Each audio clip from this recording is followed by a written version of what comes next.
So what we brought together for MITRE AttackCon was, here's how AI is really impacting governance. Here's how AI is, impacting organizations. What are the risks to address now? We have a little zine that we give out. I kind of screenshotted out of it, but we've been telling people how to understand AI threat landscape, what the threat actors are doing, as well as how to understand AI governance.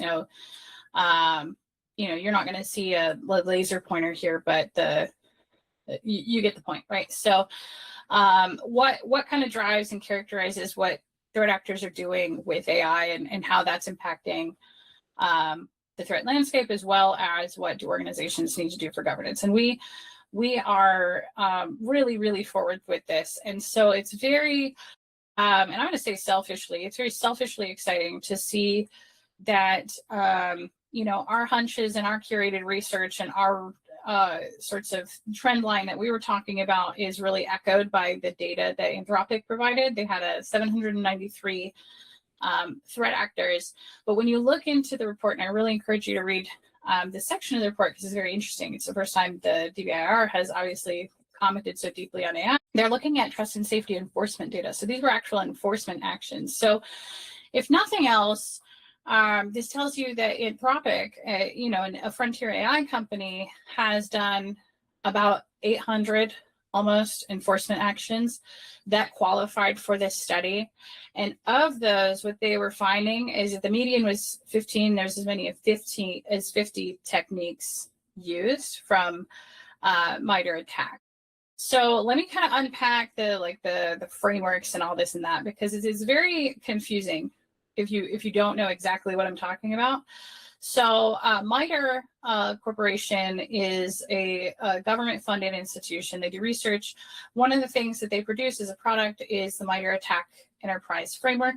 The MITRE ATT&CK Enterprise Framework has a lot of tactics and techniques and procedures that are used by threat actors to achieve all sorts of goals. So when we're talking about techniques, and we're talking about Anthropic's data showing 15 to 50 techniques from MITRE ATT&CK Enterprise, that's saying that Anthropic's tools, Claude, et cetera, are being used, and this is pre-Glasswing, so this is not, Mythos, this is just the regular Claude, et cetera. So 15 to 50 techniques. So when they were finding we had significant enforcement action was needed, we were finding that of those cases, which is going to be a smaller portion of cases than they're actually seeing, right? Because if it goes all the way to enforcement action from trust and safety, that's pretty significant. They've actually caught them, they found it, they have enough data. So this is a small sample of probably what Anthropic has. That's important to notice. And that many techniques is kind of a lot of the threat actors' workday that they're able to automate with generative AI. So interestingly, this is a little tongue-in-cheek to say this, but somebody's getting productivity gains for sure, and here's the data on how. So last year when we were talking about this, we said that Atlas, which is not enterprise ATT&CK, right? The Atlas is like a separate matrix. It's very similar structurally to ATT&CK, but it's focused more on AI. There's a little bit of overlap with the ATT&CK Enterprise thing, the framework itself. We were saying that MITRE Corporation provides 25 recommended mitigations. What we said that was a little bit, this always gets people to kind of move to the front of their chairs a little bit, and they're like, what do you mean?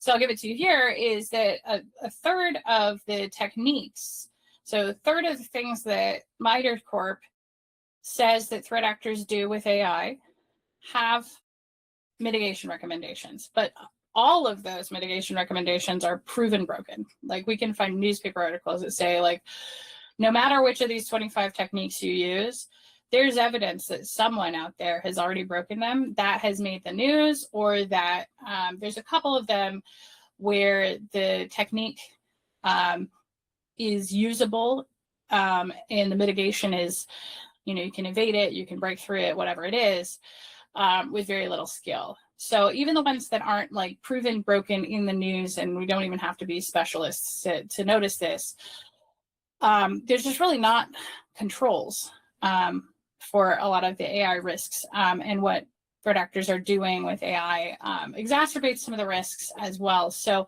that's kind of the way to leave you on, as we're still looking for solutions.